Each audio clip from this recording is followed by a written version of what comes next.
طارق بن خليفة السعدي، موهبة صاعدة عمانية تشق طريقها إلى القمة.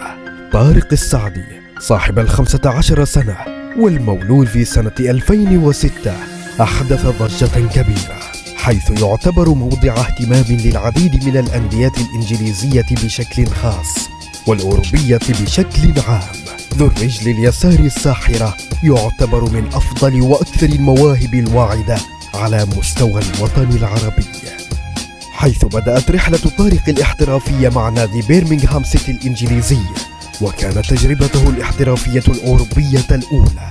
ومن ثم أكمل طارق مسيرته مع نادي ويست بروميتش ألبيون الإنجليزي العريق.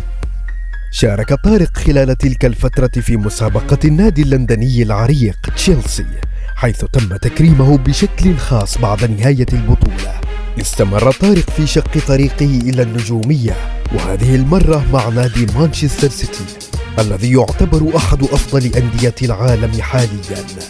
ومن ثم انتقل إلى نادي أستون فيلا ليخوض تجربة جديدة هناك.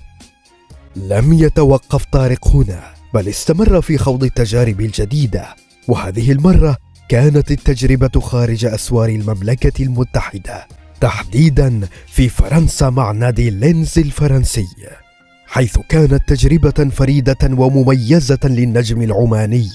ومن ثم خاض طارق تجربة أخرى جديدة مع نادي أندرلخت البلجيكي.